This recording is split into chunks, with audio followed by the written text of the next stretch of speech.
Selamat pagi saudara yang terkasih. Shalom. Saya percaya pagi hari ini kita ada di sini karena kita merindukan Yesus, merindukan hadiratnya. Betul? Betul Bapak Ibu? Semangat? Haleluya Yesus. Mari kita persiapkan hati kita untuk memuji dan menyembah Dia. Haleluya Yesus. Haleluya Yesus. Haleluya Yesus. Haleluya Yesus.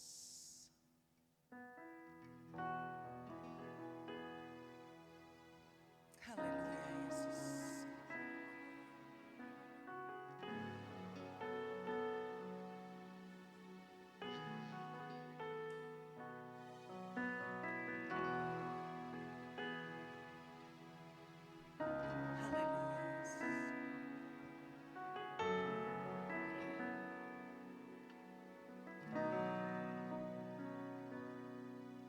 Hatiku mau menyembahmu,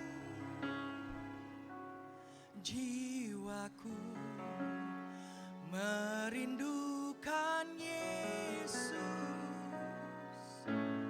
Hanya Kau Tuhan dan Rajaku, ku sembah Kau Allahku.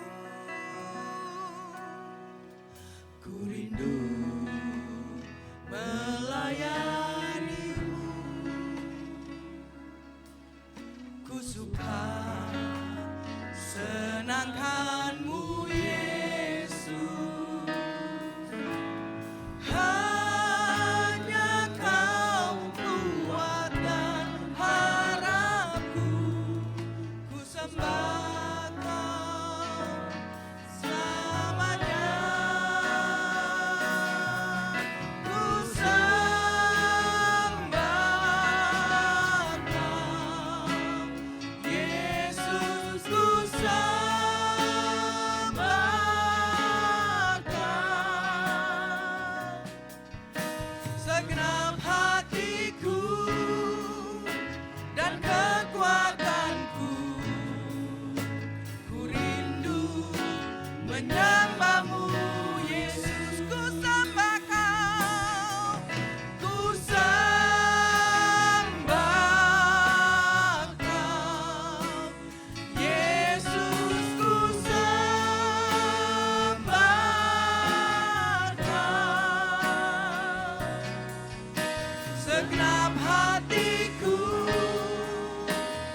Bapa yang baik, saat pagi hari ini kami mengucap syukur bahwa Engkau sudah kumpulkan kami di tempat ini untuk memuji-Mu, menyembah-Mu ya Tuhan.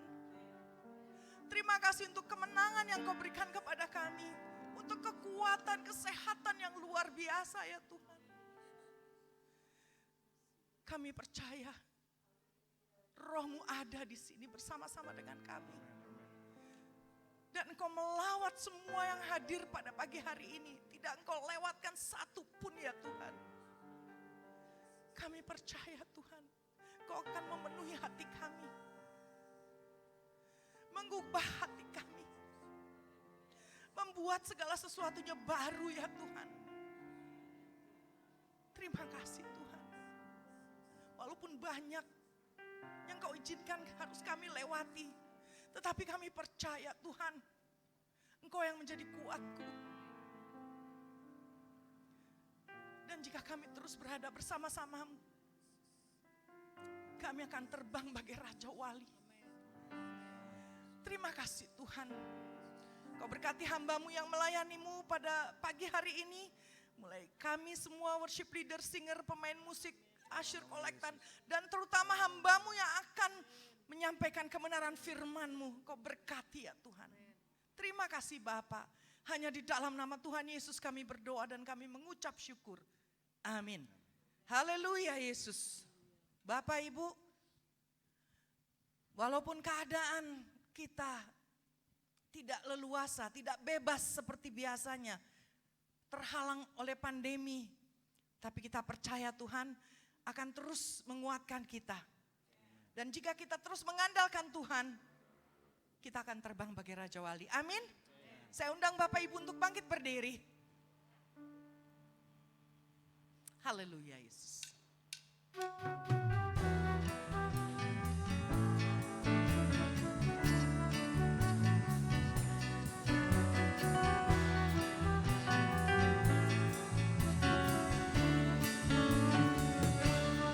Aku ingin selalu berada di hadirat-Mu. Aku ingin selalu berlindung dalam naungan-Mu. Dibawa kepak sayap-Mu, Kau bawaku terbang tinggi, melintasi langit biru bagaikan Raja Wali. Aku ingin selalu berada di hadirat-Mu. Aku ingin selalu berlindung dalam naungan-Mu. Di bawah kepak sayap-Mu, Kau bawaku terbang tinggi, melintasi langit biru bagaikan Raja Wali. Raja Wali melintasi gunung tinggi, bagai Raja Wali melintasi badai hidup. Di bawah kepak sayap-Mu, Kau bawaku terbang tinggi, melintasi langit biru bagaikan Raja Wali. Bagai Raja Wali. Bagai Raja Wali melintasi gunung tinggi, bagai Raja Wali melintasi badai hidup. Di bawah kepak sayap-Mu, Kau bawaku terbang tinggi, melintasi langit biru bagaikan Raja Wali. Melintasi langit biru bagaikan Raja Wali. Melintasi langit biru bagaikan Raja Wali. Haleluya. Melintasi langit biru bersama Yesus, melintasi badai hidup. Amin. Haleluya Yesus. Masih tetap berdiri Bapak Ibu, kita akan terus sambung pujian kita. Mari kita masuk lebih dalam lagi di dalam hadirat Tuhan. Apapun yang kita rasakan dan kita alami, tetaplah berharap kepada Tuhan. Tetaplah kuat. Amin. Haleluya Yesus.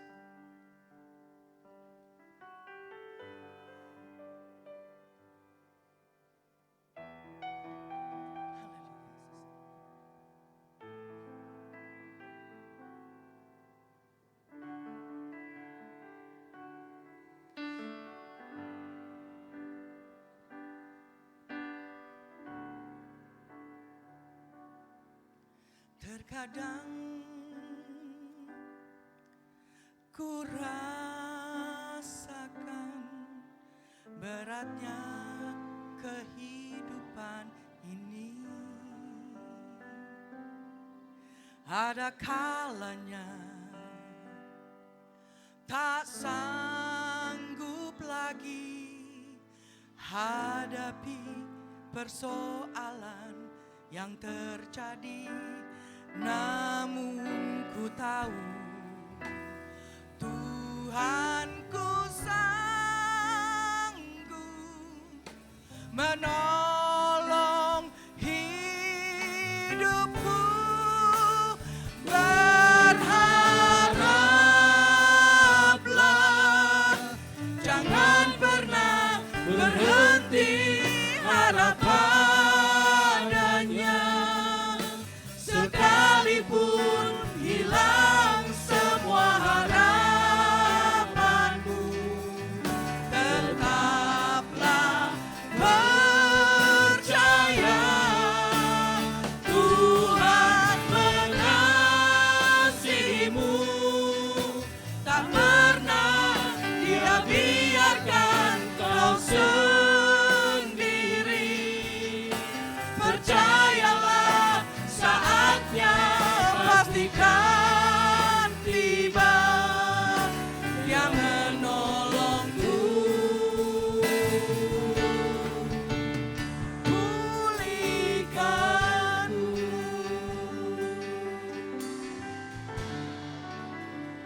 Namun ku tahu Tuhanku sanggup menolong hidupku. Berharaplah,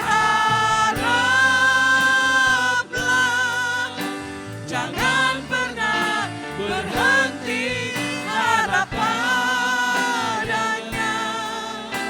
Sekalipun hilang semua harapanmu, tetaplah percaya Tuhan mengasihimu. Tak pernah Dia biarkan kau sendiri. Percayalah, saatnya pastikan tiba. Dia menolongmu, pulihkanmu. Berharaplah, berharaplah, jangan pernah berhenti harap padanya. Sekalipun hilang semua harapanmu, tetaplah percaya Tuhan mengasihimu. Tak pernah Dia biarkan kau sendiri. Percayalah, saatnya pastikan tiba. Dia menolongmu, pulihkanmu. Berharaplah, berharaplah,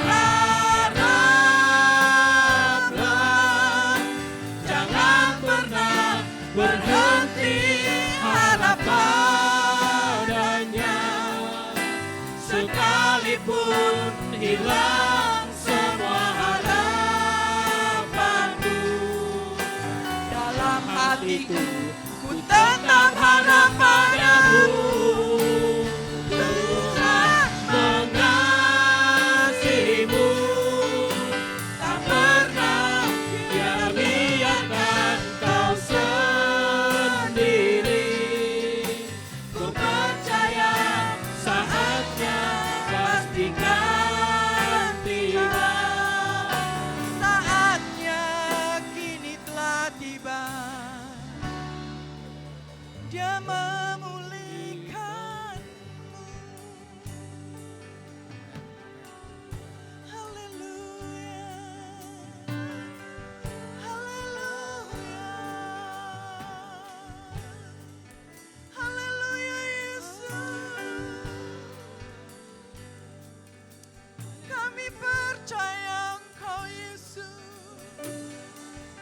Haleluya.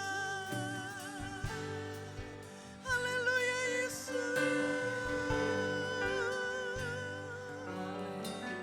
Haleluya. Kami percaya Engkau pengharapan kami Yesus. Haleluya Yesus. Terima kasih Tuhan. Haleluya Yesus. Haleluya Yesus. Haleluya Yesus.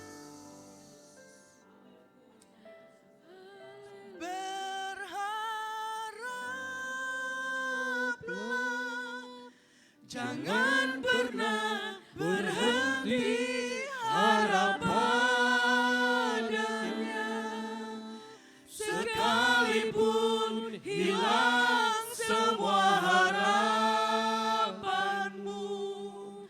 Tetaplah percaya, Tuhan mengasihimu, tak pernah Dia biarkan kau sendiri. Percayalah saatnya pastikan tiba. Dia menolongmu.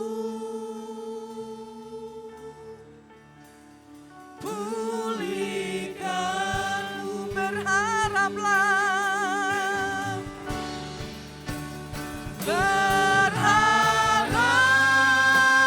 Berharaplah, jangan pernah berhenti harap padanya, sekalipun hilang semua harapanmu. Dalam hatiku ku tanam harap padamu, Tuhan mengasihimu, tak pernah Dia biarkan kau sendiri. Ku percaya saatnya pastikan tiba. saatnya kini telah tiba. Dia memulihkanmu. Haleluya Yesus. Haleluya Yesus. Terima kasih Tuhan. Saatnya kini telah tiba. Kau memulihkan kami ya Tuhan. Sekalipun hilang pengharapan kami, tapi kami mau terus berharap kepadamu ya Tuhan. Apapun yang terjadi ke depan ya Tuhan, kami tahu Kau ada bersama kami. Kami tahu Engkau terus menguatkan kami ya Tuhan. Haleluya Yesus. Terima kasih Tuhan. Haleluya Yesus. Haleluya Yesus. Terima kasih Bapa. Terpujilah Engkau Yesus. Haleluya Yesus. Terima kasih. kasih Tuhan, hanya di dalam nama Yesus kami berdoa. Kami serahkan pada hamba-Nya. Haleluya Yesus.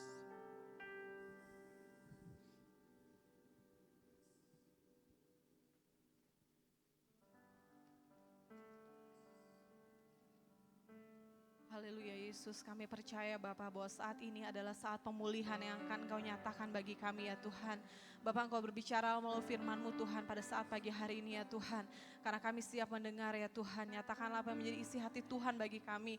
Tuhan, kami percaya ya Tuhan, Engkau yang akan berbicara di tengah-tengah kami melalui Roh Kudus-Mu Tuhan. Kami buka hati kami Tuhan untuk firman-Mu Tuhan boleh ditaburkan di dalam tanah hati kami yang subur ya Tuhan. Kami mau hancurkan Tuhan setiap usaha kuasa kegelapan yang berusaha mengganggu jalannya pemberitaan firman hanya di dalam nama Yesus Kristus Tuhan. Kami percaya firman yang akan ditabur ini akan menjadi rema. Firman yang boleh bertumbuh dan berbuah lebat di dalam hidup kami. Terima kasih Tuhan Yesus, hanya dalam nama Yesus kami berdoa. Haleluya, amin. Beri kemuliaan bagi Tuhan Bapak Ibu, amin ya. Silakan duduk kembali. Haleluya, haleluya. Saat pagi hari ini ya, kita akan kembali mendengarkan firman Tuhan.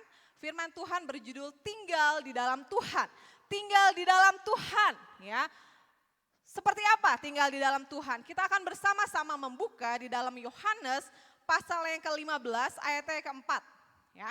Yohanes pasalnya yang ke-15 ayatnya yang keempat. Oke. Firman Tuhan katakan, tinggallah di dalam aku dan aku di dalam kamu, sama seperti ranting tidak dapat berbuah dari dirinya sendiri kalau ia tidak tinggal pada pokok anggur. Demikian juga kamu tidak berbuah jikalau kamu tidak tinggal di dalam aku. Ya, semua kita orang Kristen kita menginginkan adanya pertumbuhan secara rohani. Ya, bukan hanya pertumbuhan saja, tetapi kita juga mengharapkan ada buah-buah yang bisa dihasilkan di dalam kehidupan kita. Ya, baik itu secara rohani maupun buah-buah di dalam kehidupan kita yang lain, sisi kehidupan kita yang lain. Dan ketika kita tinggal di dalam Tuhan dan Tuhan tinggal di dalam kita, maka secara otomatis pertumbuhan itu akan terjadi. Ya, pertumbuhan itu akan terjadi. Ya, kalau misalkan semua jemaat Tuhan di sini ada di dalam Tuhan, tinggal di dalam Tuhan, maka gereja kita akan bertumbuh dan berbuah, amin. Sehingga visi misi gereja kita ini akan terrealisasi, akan terjadi, ya Bapak Ibu ya. Tapi bersyukurlah kita, ya, karena kita memiliki Tuhan Yesus di dalam kehidupan kita, ya. Karena apa?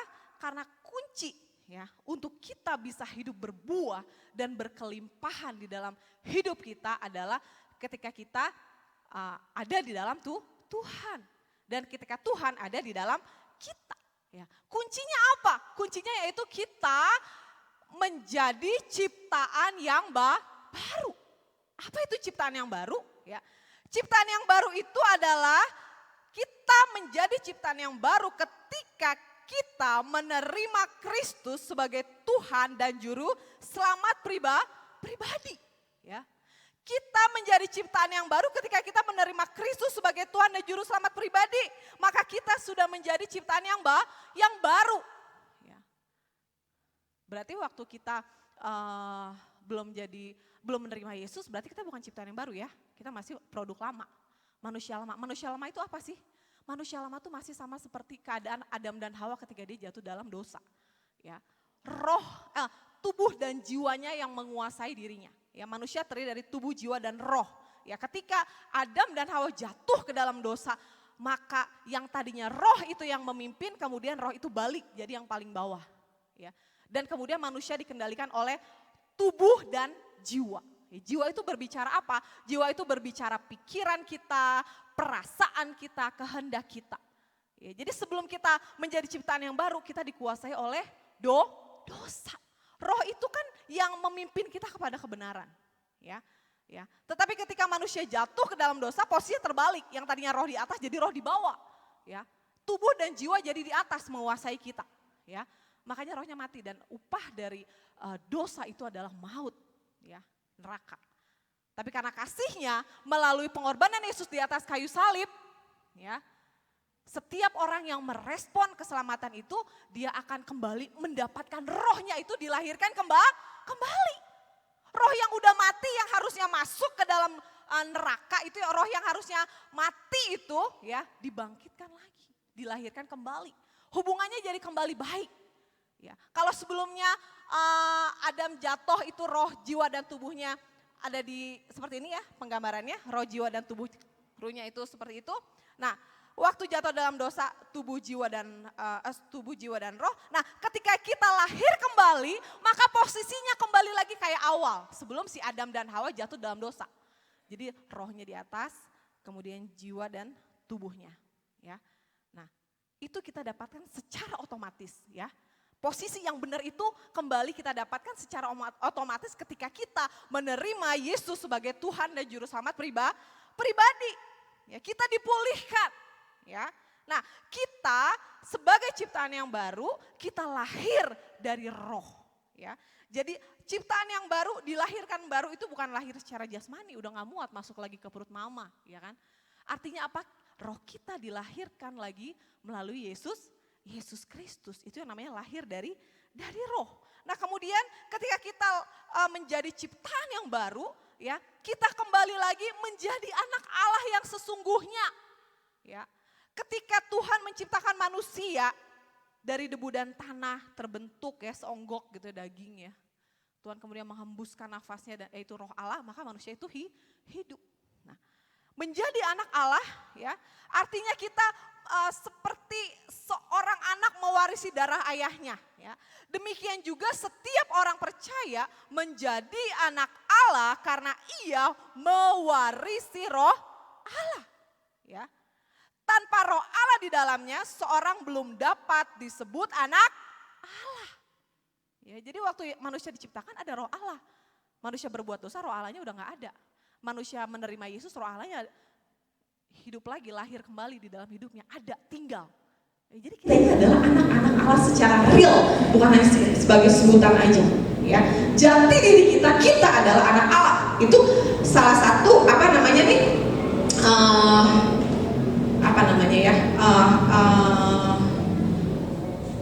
sesuatu yang kita dapatkan ketika kita hidup baru. Ya, kita diadopsi kembali oleh Tuhan. Nah kemudian ketika kita lahir baru, otomatis kita harus meninggalkan kehidupan kita yang lama. Ya.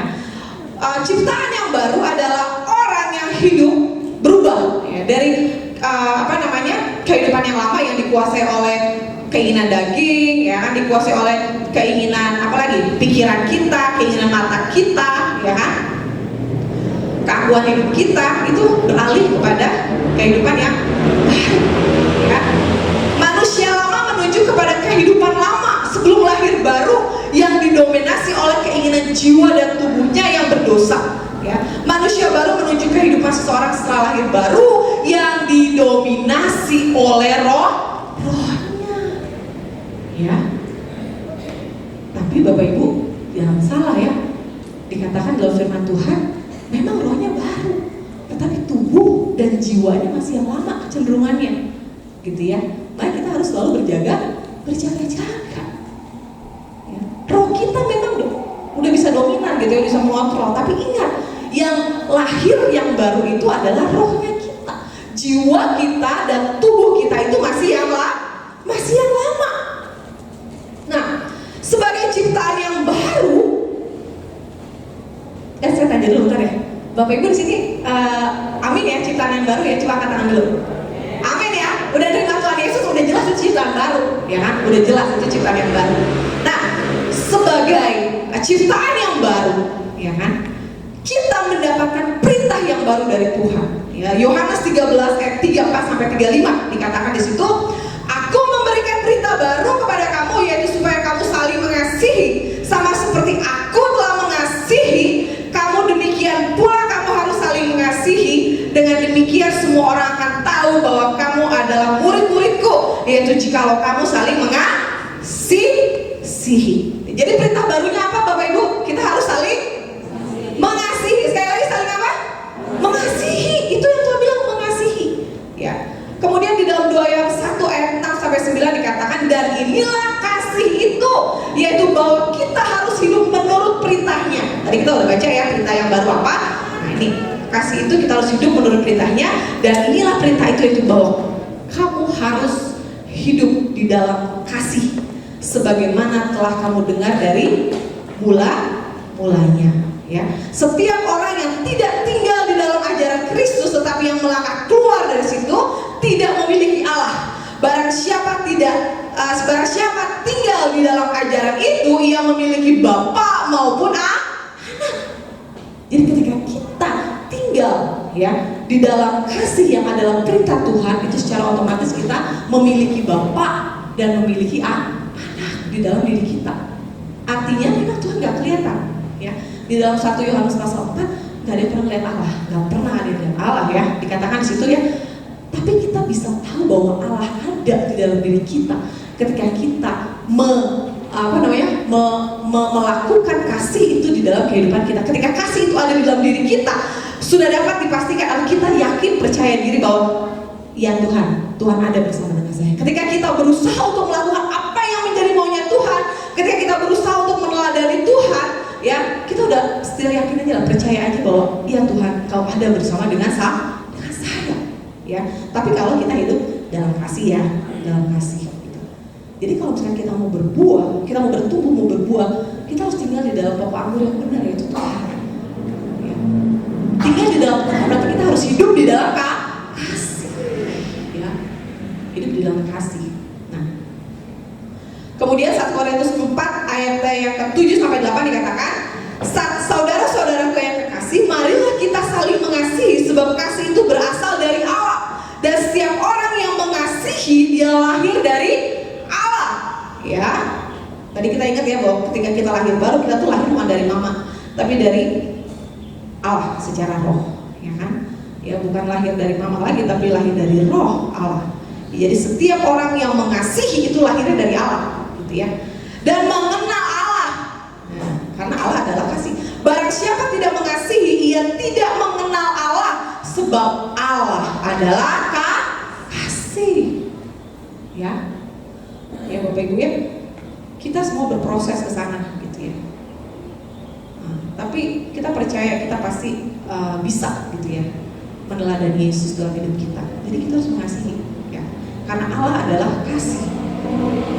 Kemudian, mengapa kita harus hidup dalam kasih? Ya, karena tadi dikatakan Allah adalah kasih, gitu ya. Apa sih artinya Allah itu adalah kasih? Itu artinya apa, gitu. Nah, pertama-tama kita perlu melihat bagaimana firman Tuhan atau Alkitab menggambarkan kasih. Ya, dan baru setelah kita lihat, kemudian kita akan melihat beberapa definisi ini diterapkan pada Allah. Ya, kita lihat dulu kasih itu apa di Alkitab. Baru kemudian kita pikiran lagi, kenapa sih kok Tuhan disamakan dengan itu, gitu ya. Nah, kita akan membuka dalam 1 Korintus 13 ayatnya yang keempat sampai dengan ayat yang ke-8. 1 Korintus 13 ayat yang keempat sampai dengan ayat yang ke-8 ya. Dikatakan bahwa kasih itu sabar, kasih itu murah hati, ia tidak cemburu, ia tidak memegahkan diri dan tidak sombong, ia tidak melakukan yang tidak sopan dan tidak mencari keuntungan diri sendiri, ia tidak pemarah dan tidak menyimpan kesalahan orang lain, ia tidak bersuka cita karena ketidakadilan tetapi karena kebenaran, ia menutupi segala sesuatu, ya nggak suka ribut, percaya segala sesuatu, percaya kepada semua yang firman Tuhan katakan, ya kan, mengharapkan segala sesuatu, ya, sabar artinya mengharapkan segala sesuatu itu ya, terus berharap pada Tuhan, terus berharap pada firman yang kayak tadi lagu tadi ya, walaupun nggak ada alasan Tuhan untuk aku berharap gitu ya, kayaknya buntu gitu, tapi dalam hati aku percaya, aku naruh harapan sama Tuhan. Itu bagian dari kasih, ya, itu bagian dari kasih. Nah, kemudian sabar menanggung segala sesuatu, ya, walaupun saat ini kita harus hidup sederhana, harus semua yang gak butuh-butuh ya dipakas-pakasin untuk hidup benar-benar kebutuhan pokok aja yang diutamakan gitu ya. Tapi kita pasti bisa gitu ya, pasti bisa, ya. Sabar menanggung segala sesuatu, sabar, ya, tabah. Nah, kemudian kasih tidak berkesudahan, nubuat akan berakhir, bahasa roh akan berhenti, bahkan pengetahuan akan lenyap, tetapi kasih tidak berkesudahan, ya. Nah, ini ya, tadi ayat tadi itu adalah cara Allah menggambarkan kasih. Jadi kasih itu kayak gitu, ya. Nah, Allah persis seperti yang digambarkan itu. Jadi semua sifat Allah ada di situ. Kenapa akhirnya Allah dibilang Allah adalah kasih? Karena semua sifat Allah ada di dalam ayat-ayat tadi. Ya. Nah, kemudian dan orang Kristen perlu menjadi jadikan ini sebagai tujuan. Ini jadi goal kita, tujuan kita sebagai orang Kristen apa? Ini. Ya, karena kita dibilang kan kita harus saling mengasihi, ya kan? Kita harus hidup di dalam kasih. Ya ini goalnya kita, tujuan kita. Nah, walaupun kita selalu dalam proses menuju itu, nggak ada yang sempurna Bapak Ibu ya. Ya, nggak ada yang sempurna. Saya juga bukan sempurna, enggak. Saya juga sedang dalam proses gitu kan menuju kepada itu gitu. Saya juga bukan berarti gak bergumul dengan diri saya, bergumul gitu ya. Tapi saya mau Tuhan terus seperti Engkau diperbaharui dari sehari ke sehari. Dalam Kolose 3 ayat 10, ciptaan baru itu akan terus diperbaharui dari sehari ke sehari. Kalau mungkin saya gagal, yang paling saya marah-marah, emosi itu saya gak bener gitu kan. Oh iya, saya gak boleh kayak gitu lagi. Ya kan, firman Tuhan berkata gak boleh kayak gitu. Belajar. Oh iya gak boleh lagi gitu kan. Semua proses gitu, gak ada yang sempurna. Jadi kita gak boleh pandang manusia ya. Jangan pandang kepada Tuhan aja. Gitu ya karena kita berproses terus diperbaharui dari sehari ke sehari ya. Nah kemudian ekspresi paling utama dari kasih Allah itu dikomunikasikan kepada manusia di dalam Yohanes 3 ayat 16 ya. Kita bisa melihat ekspresi kasih Allah yang paling besar buat kita ya. Dikatakan di dalam Yohanes 3 ayat 16, karena begitu besar kasih Allah akan dunia ini sehingga Ia telah mengaruniakan anaknya yang tunggal supaya setiap orang yang percaya kepadanya tidak binasa melainkan beroleh hidup yang kekal ya. Tuhan menyatakan kasihnya yang terbesar ketika Dia mengorbankan dirinya mati di atas kayu salib untuk kita. Dan Tuhan mau kita juga menjadi orang-orang yang seperti itu. Berarti kita mati buat siapa gitu, maksudnya dalam konteks yang lain gitu ya. Tuhan mau kita hidup di dalam kasihnya, Tuhan mau kita hidup di dalam teladan hidupnya Dia ya. Kemudian di dalam Roma 5 ayat yang ke-8 kita juga akan lihat, akan tetapi Allah menunjukkan kasihnya kepada kita oleh karena Kristus telah mati untuk kita ketika kita masih berdosa ya. Dia mengambil inisiatif untuk apa? Menyelamatkan orang yang berdosa. Kasih itu juga berbicara inisiatif gitu ya. Kadang kita malas gitu, malas banget berbuat baik sama dia, itu udah nyakitin aku gitu. Tapi kasih itu gak kayak gitu ya. Walaupun mungkin orang itu nyebelin banget gitu ya, tapi kita harus bisa mengasihi, belajar gitu ya. Belajar untuk bisa mengasihi ya, karena kasih itu berbicara inisiatif. Bukan kita berbuat baik karena dia juga berbuat baik, enggak gitu ya. Justru tantangannya adalah ketika dia jahat sama saya harus tetap baikin dia ya. Karena apa? Seperti Yesus ya. Kalau kita mau hidup bertumbuh, berbuah, diberkati Tuhan, kita harus hidup di dalam kasih ya. Kasih Yesus itu contohnya apa? Yaitu ya mengambil inisiatif untuk mengasihi. Gak gampang, susah, tapi kita percaya kita masih bisa. Nah kemudian dari kedua ayat ini kita bisa melihat bahwa Allah sangat menginginkan manusia bersama-sama dengan Dia di dalam rumahnya yang kekal ya. Tuhan tuh menciptakan kita tuh nggak usahlah bikin manusia gitu, enggak gitu ya. Tuhan tuh ingin menciptakan kita tuh dengan tujuan ya, sebagai objek kasih Allah ya. Objek kasihnya untuk Dia terus menyatakan kasih, karena Allah itu kasih, jadi Dia pengen terus memberikan yang terbaik buat manusia, memberikan yang terbaik buat manusia ya. Sekalipun manusia sudah mengecewakan Tuhan dengan manusia itu jatuh ke dalam dosa ya kan, tetapi Tuhan tetap mau mengambil inisiatif untuk apa? Untuk menyelamatkan kita, karena Dia tidak bisa memungkiri dirinya sendiri bahwa Dia adalah kasih. Nggak bisa Dia membohongi dirinya sendiri ya. Jadi sepahit apapun kenyataannya anaknya sudah jatuh dalam dosa, Dia harus ya kan menunjukkan kasih itu karena Dia adalah kasih itu ya. Kalau kita lihat di dalam Hosea pasal yang 11 ayat yang ke-8 dikatakan, hatiku berbalik dalam diriku kata Tuhan, belas kasihku bangkit serentak ya. Walaupun dia marah tapi kemudian dia reda dan dia kemudian baik lagi ya. Seperti itu terus ya Tuhan, karena Dia emang penuh dengan belas kasihan, penuh dengan pengampunan. Dia nggak pernah tega membiarkan anak-anaknya hidup terlantar, nggak akan pernah tega Tuhan seperti itu ya. Nah kita melihat bahwa kasih itu mengampuni. Di dalam 1 Yohanes 1 ayat 9, jika kita mengaku dosa kita, maka Ia adalah setia dan adil sehingga Ia akan mengampuni segala dosa kita dan menyucikan kita dari segala kejahatan ya. Kasih itu mengampuni. Oke. Nah Bapak Ibu saudara-saudari yang dikasih oleh Tuhan Yesus Kristus, ketika saya berbicara kasih ya, itu berarti kita tentang membicara siapa? Allah atau Tuhan ya. Kalau saya bilang kasih itu berarti Tuhan ya. Dan kita harus ingat kasih itu Tuhan. Tuhan ngapain? Oh berarti saya juga harus kayak gitu, karena Tuhan mau saya hidup dalam kasih kayak gitu ya. Nah kemudian kasih atau Allah itu tidak memaksakan dirinya pada orang lain ya. Gak egois. Nah, orang-orang yang datang kepadanya sebagai respon terhadap kasihnya. Ya Tuhan udah menyelamatkan, tapi ada orang yang mau terima dan ada orang juga yang nggak mau terima, ada. Ya Tuhan nggak maksa gitu ya, tergantung respon kita. Gimana nih, ya kan? Nah, Tuhan nggak pernah maksa gitu. Kita mau melakukan firman Tuhan, lakukan gitu. Ini jalannya, gitu kan? Tapi kalau kita nggak mau ya, itu pilihan kita juga, gitu ya. Tuhan memberikan kehendak bebas buat kita. Ya, pilihan ada di tangan kita. Kalau kita mau hidup kita terus terpuruk, ya hiduplah dalam keinginan duniawi, gitu ya. Tapi kalau kita mau dipulihkan, hiduplah dalam kasih, ya kan? Ya kan? Datang kepada Tuhan. Kalau kita mau dipulihkan, kita juga harus ada usaha, gitu. Datang kepada Tuhan, ya kan? Lakukan apa yang Tuhan mau, ya kan? Kembali kepada kasih yang mula, ya. Kalau kita lihat di dalam Wahyu, ya, saya kemarin PPDA beberapa hari lalu, ya, di dalam Wahyu, ya, Tuhan mengecam salah satu jemaat gitu ya di situ.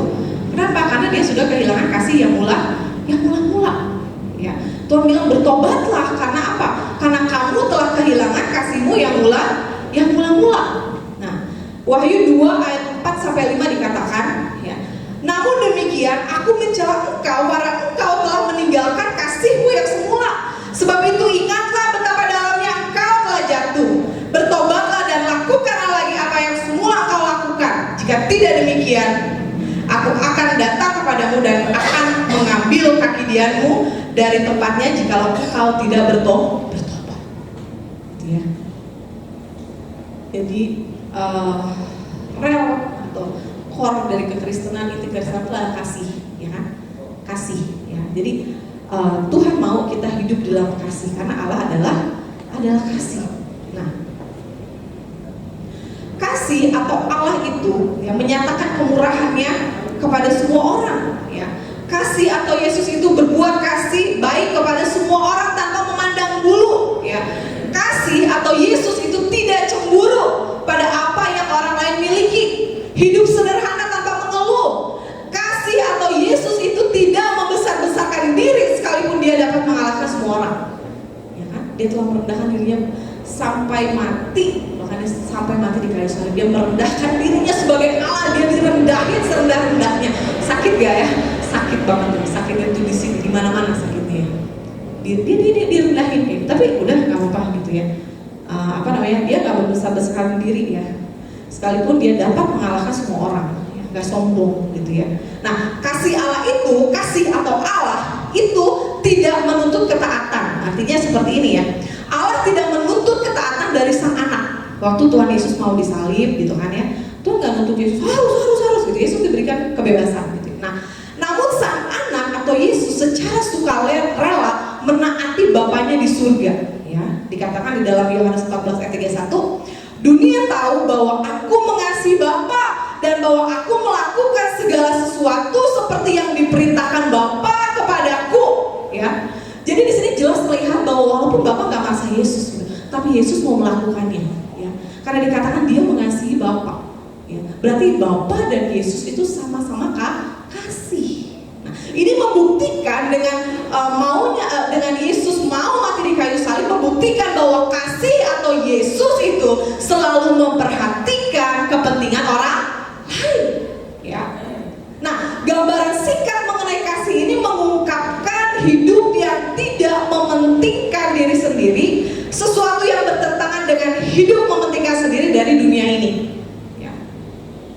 Beberapa waktu lalu saya bawa renungan pagi ya di WA ya, yang di YouTube gitu ya. Nah, di situ manusia itu kan keinginan dunia itu kan ada keinginan mata, keinginan daging, keangkuhan hidup gitu ya. Nah, ketika kita hidup untuk itu, maka kasih akan Bapa itu nggak ada dalam diri kita. Dan kita harus tahu bahwa ketika kita hidup di dalam keinginan duniawi itu, maka kita akan ikut lenyap sebenarnya dengan dunia. Bukan berarti kita nggak boleh punya mobil, bukan berarti kita nggak punya rumah, bukan gitu ya.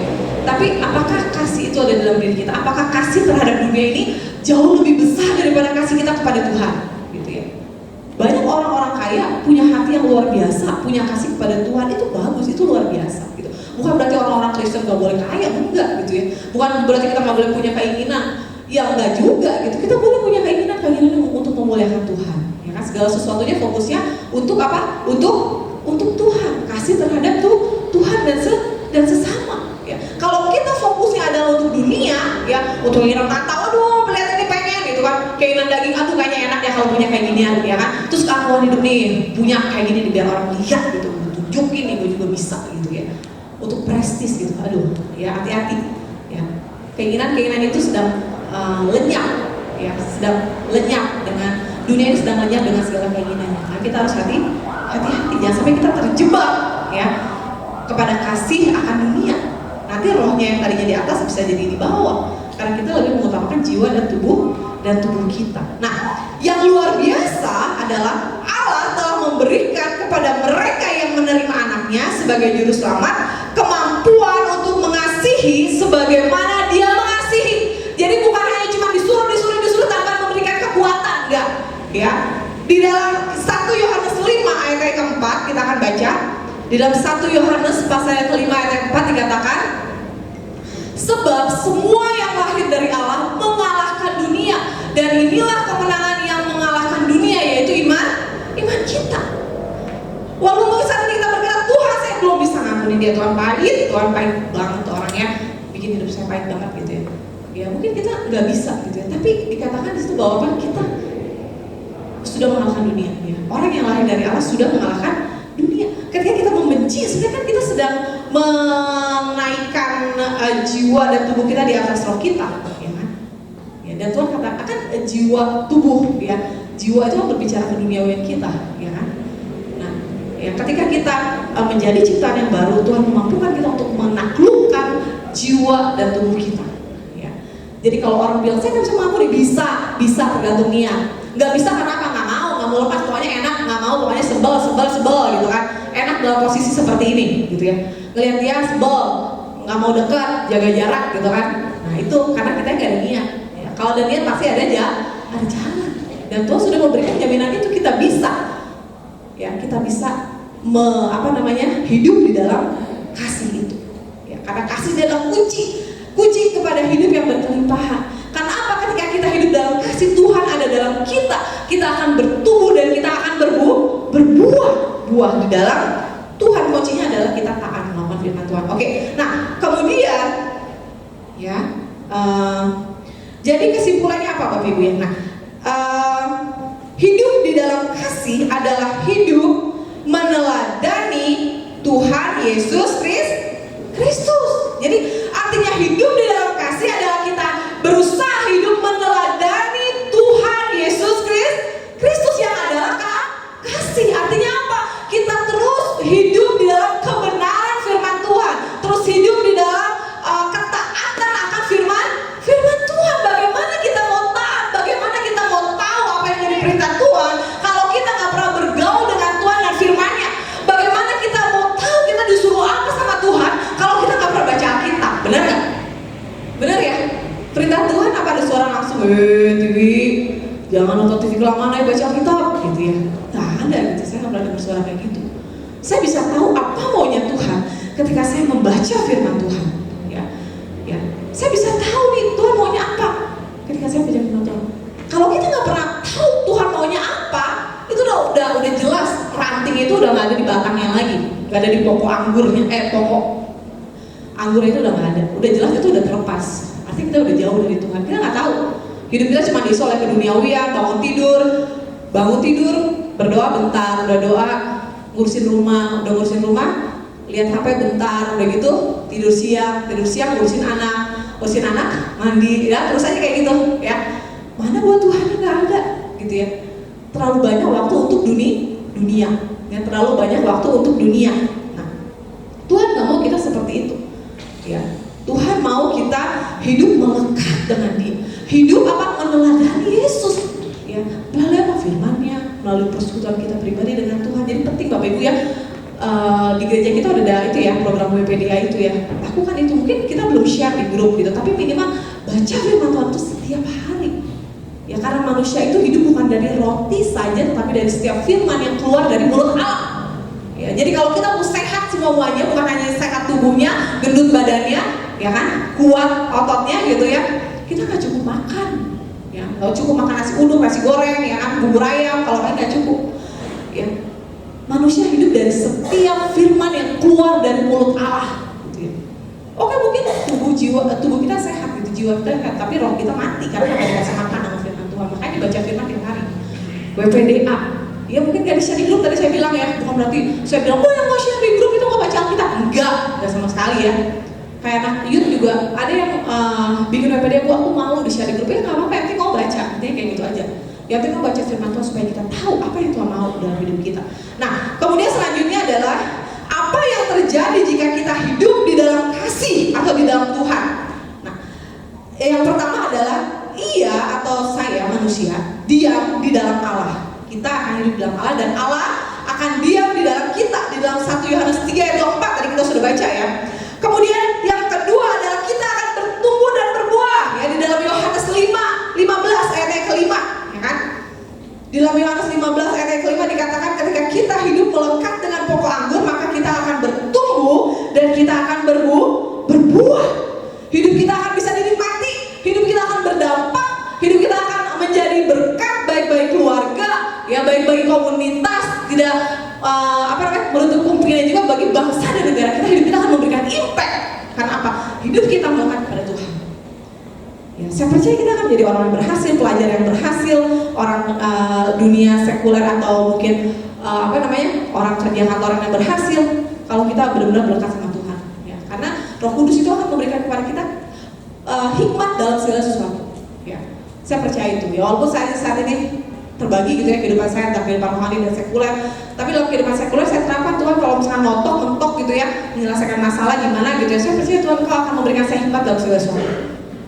Pasti diberkati Tuhan gitu. Begitupun juga jangan sekolah ya. Nah, ada satu kesaksian ya. Waktu itu saya ikut Youth Pastor Institute ya, ada pastor dan gue pribadi kalau nggak salah ya. Yang kemarin di Chester yang Youth Impact gitu ya, Extreme Impact. Dia kesaksian. Dulu tuh dia nggak suka belajar ya. Nggak suka belajar nih pastor ini. Ya, nakal, nggak suka belajar, nggak naik kelas. Impactnya nggak naik kelas ya. Tetapi kemudian dia diubahkan oleh Tuhan, dia mengalami pembaharuan dari Tuhan, ya dia bertobat dan dia mulai baca Alkitab. Apa yang terjadi ketika dia baca Alkitab gitu ya? Dia mulai jadi anak yang pintar ya. Karena permulaan hikmat adalah takut akan Tuhan. Akhirnya anak yang nggak pernah naik kelas ini akhirnya dia bisa jadi juara kelas. Karena apa dia begitu cerita? Karena dia baca Alkitab. Karena ketika kita membaca Alkitab, hidup takut akan Tuhan itu kan permulaan hikmat. Hikmat kita kan menjadi orang yang bijaksana ya. Nah, itu ya. Kita akan bertumbuh dan berbuah di dalam Tuhan dan di berbagai macam segi kehidupan kita. Pasti kita akan menjadi orang yang berhasil dan orang yang beruntung, amin. Enggak hanya berhasil aja, beruntung ya. Karena sesuatu yang kayak ini udah mungkin udah saya dapat, tiba-tiba dapat gitu ya. Kok aneh ya, gitu ya, beruntung lah bejo gitu kan. Puji Tuhan, jadi orang yang bejo. Nah, kemudian yang ketiga adalah apa yang kita minta, kita akan memperolehnya. Di dalam 1 Yohanes 3 ayat yang ke-22 ya, kita akan lihat 1 Yohanes pasal yang ketiga ayat yang ke-22 ya.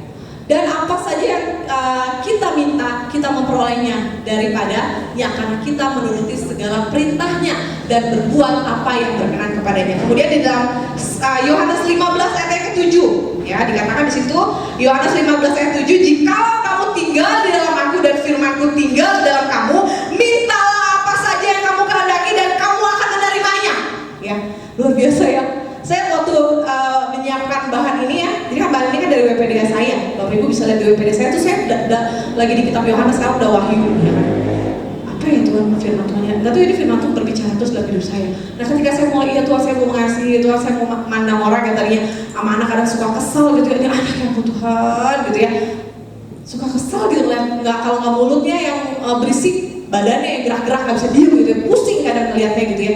Tapi nggak tahu saya mau lihat dia dari cara dari sisi Allah melihat dia, saya mau mengasihi dia Tuhan, saya mau mengasihi anak-anak saya Tuhan gitu ya. Nggak mau kesel-kesel Tuhan dah, pokoknya sabar gitu ya. Nah udah saya mau belajar mengasihi dan disitu saya saya mulai percaya diri bahwa iya Tuhan, ketika saya mengasihi saya percaya Tuhan ada dalam diri saya. Makanya tuh walaupun saya banyak masalah, saya mau angkat itu di hadapan Tuhan. Tuhan saya percaya Tuhan akan menjawab doa saya. Yang terbaik Tuhan akan berikan doa saya. Jadi saya orangnya jadi pede gitu ya, pede untuk berdoa. Karena saya berusaha untuk melakukan firman Tuhan, saya berusaha untuk mengasihi gitu ya. Nah dikatakan di situ mintalah apa yang engkau mau, itu minta Tuhan akan memberikannya.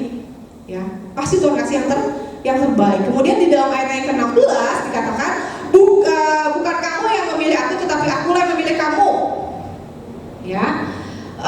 kemudian, dan aku telah menetapkan kamu supaya kamu pergi dan menghasilkan buah, dan buahmu itu tetap, supaya apa yang kamu minta kepada Bapa dalam namaku diberikannya kepadamu. Jadi kamu mau doanya didengar Tuhan ya?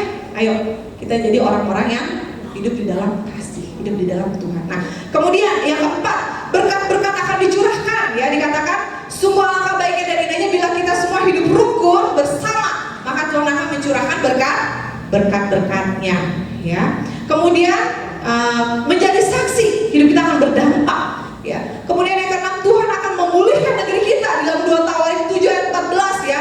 Ya. Nah, coba kita buka deh ini ya. 2 Tawarik. Oke.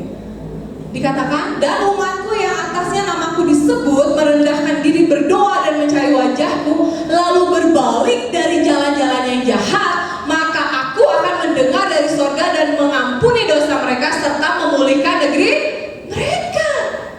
Ya, saya percaya kalau kita berbalik dari jalan kita yang jahat, ya kan? Kita berdoa kepada Tuhan untuk bangsa kita yang saat ini sedang dilanda COVID, bahkan dunia. Tuhan mendengar doa kita dan Tuhan akan memulihkan negeri kita. Amin.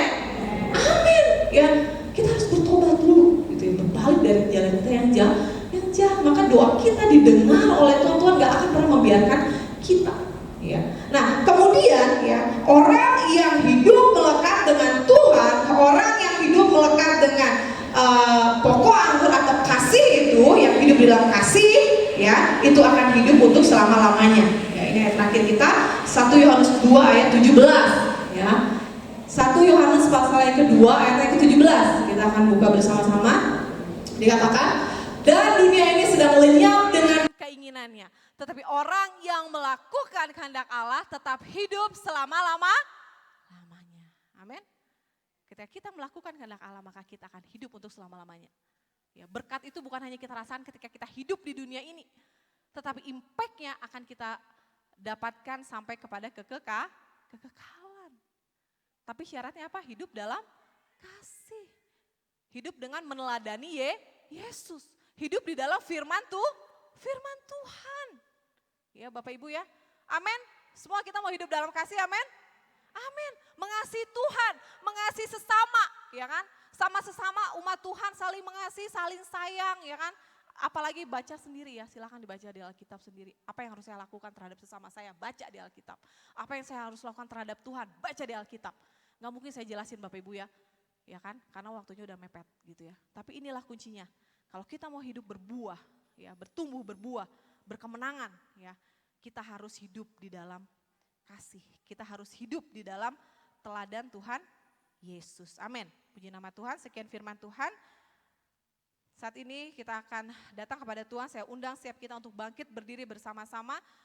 Kita akan menaikkan pujian yang katakan mengasihi lebih sungguh. Haleluya. Haleluya. Haleluya. Mari saat ini kita akan memperbaharui komitmen kita di hadapan Tuhan. Memperbaharui kasih kita terhadap sesama dan terhadap Tuhan. Kalau mungkin saat ini kita masih menyimpan kepahitan gitu ya, menyimpan kebencian, atau kita masih ada hal-hal mungkin karakter-karakter kita yang kurang baik dan tidak sesuai dengan firman Tuhan, mari minta Tuhan, minta Roh Kudus untuk bisa membantu kita, memulihkan kita. Ya, karena kita sudah menang terhadap roh-roh duniawi ini. Amin. Haleluya. Haleluya Yesus. Haleluya, haleluya, haleluya, haleluya Yesus. Baharui kami saat ini ya Tuhan, baharui komitmen kami saat ini ya Tuhan. Haleluya, biarlah firman-Mu menjadi rema di dalam hidup kami ya Tuhan. Yang akan mengubahkan kami dan menuntun kami ya Tuhan kepada kebenaran-Mu Tuhan. Haleluya Yesus, ubahkan cara pandang kami terhadap sesama Tuhan. Seperti Engkau Tuhan memandang sesama ya Tuhan. Berikan kami hati-Mu Tuhan, berikan kami mata-Mu Tuhan untuk kami boleh melihat sekitar kami. Berikan kami telinga-Mu Tuhan untuk kami boleh mendengar sekitar kami ya Tuhan. Dan biarlah kami boleh memperlakukan semua yang ada di dalam hadapan kami dengan kasih Tuhan. Haleluya, haleluya, haleluya, mengasihi. Mengasihi, amin. Mengasihi, amin. Lebih sungguh, kami mau mengasihi lebih sungguh Tuhan. Mengasihi lebih sungguh. komitmen kami Tuhan di hadapan-Mu. Tuhan lebih dulu mengasihi kepadaku, mengasihi lebih sungguh, Melayani lebih sungguh. Amin, haleluya. melayani lebih sungguh, melayani lebih sungguh. Seperti Engkau melayani kami ya Tuhan, kami juga ingin melayani Engkau dan sesama kami yang lebih sungguh Tuhan. Haleluya, haleluya Yesus, karena itu yang Kau kehendaki dalam hidup kami ya Tuhan. Haleluya, haleluya Yesus. Melayani, amin, lebih sungguh, Melayani lebih sungguh. Haleluya. melayani, Amin. melayani lebih sungguh, Amin. Kami melayani sesama kami lebih sungguh Tuhan. melayani, Kami ingin melayani Engkau lebih sungguh lagi Tuhan. Sebagai bukti kasih kami kepada Tuhan dan sebagai sesama ya Tuhan. Haleluya, mampukan kami Tuhan. Kami mau hidup di dalam kebenaran-Mu Tuhan. Haleluya, haleluya Yesus. Amin, haleluya Yesus, amin. Haleluya Yesus, amin. Haleluya Yesus, amin. Haleluya, haleluya Yesus, amin. Mengasihi lebih sungguh. mengasihi lebih sungguh,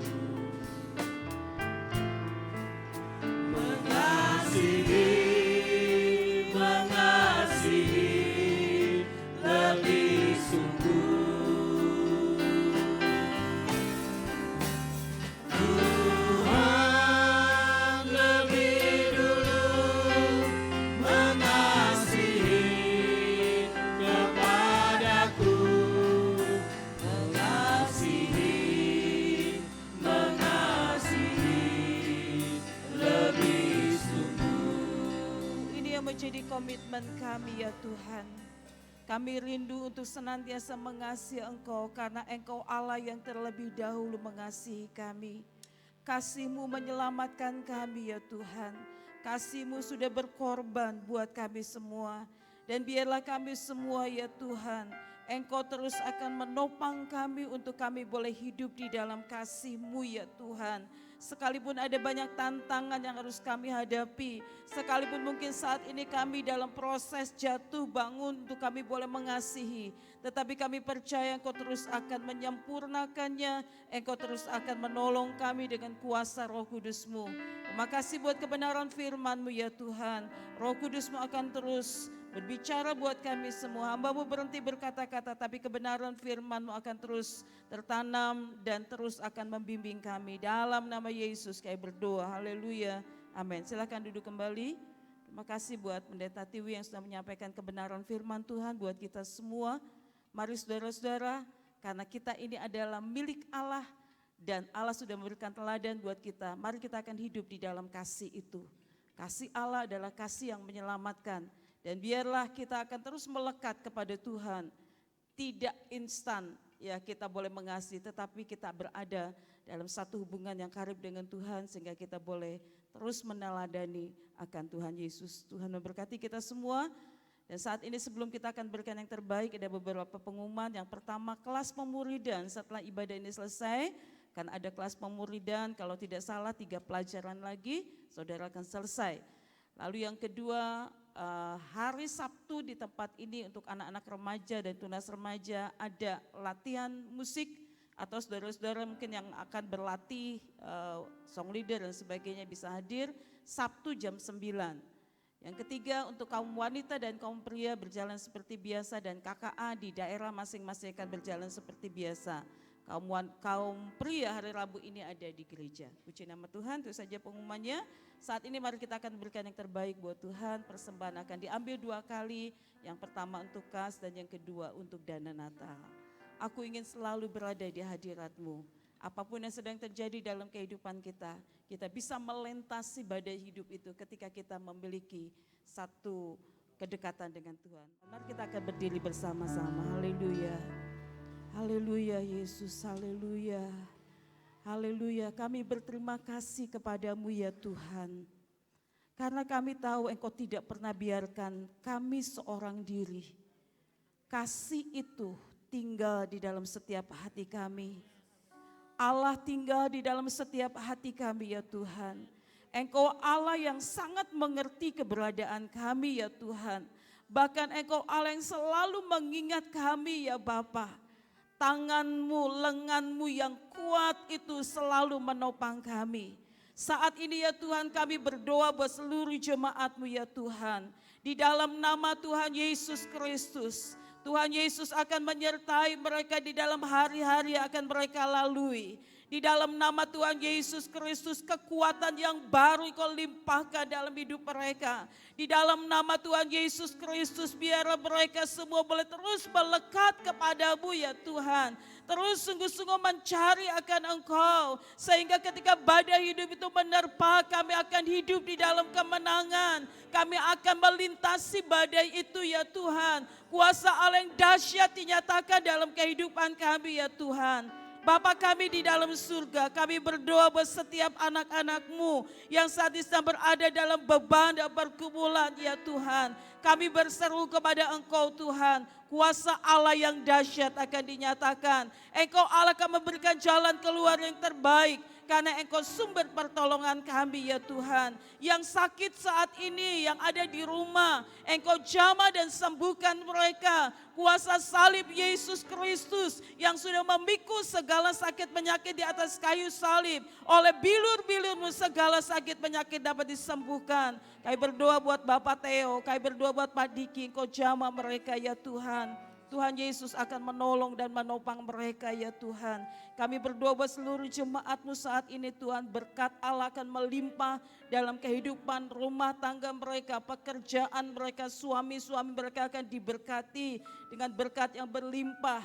Anak-anakku yang saat ini mungkin berwira swasta, kami percaya Tuhan juga akan melimpahkan berkat di atas kehidupan mereka. Kami mohon tutupan kuasa darah Yesus di atas kehidupan kami, dimanapun kami berada ya Tuhan. Jauhkan kami dari segala hal yang tidak berkenan Tuhan. Proteksi kami ya Tuhan dengan kuasa-Mu ya Tuhan. Sehingga kami akan tetap kuat dan sehat ya Tuhan. Terima kasih Tuhan, sebentar kami akan pulang. Engkau jaga dan lindungi kami semua. Tibakan kami semua sampai di rumah dengan tidak kurang suatu apapun. Roh Kudus akan senantiasa menyertai kami. Haleluya. Mari Bapak Ibu, sebelum kita bersama-sama menerima roh berkat, mari kita berkomitmen kepada Tuhan. Mari dengan iman katakan bersama-sama. Aku percaya Yesus Kristus Allah yang turun ke dunia, mati di salib dan bangkit dari kematian. Aku percaya Yesus Kristus Mesias Allah yang hidup. Aku percaya Yesus Kristus menyertai senantiasa sampai akhir zaman.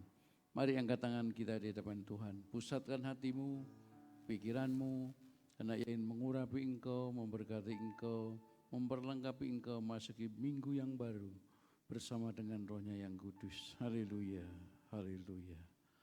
Umataka hambaya sikirala, imayara sandul yadaka, humala hambatakam.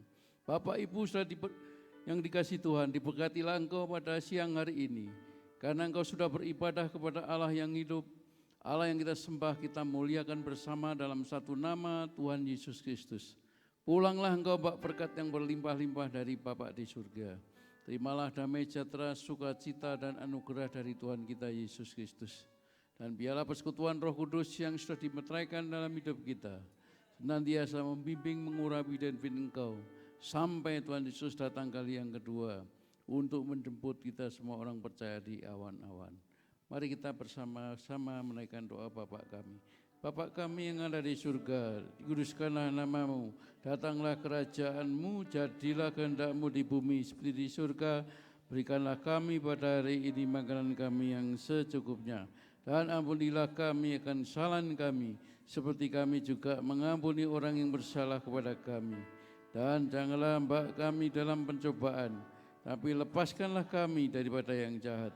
Karena Engkaulah yang punya kerajaan dan kuasa dan kemuliaan sampai selama-lamanya. Amin.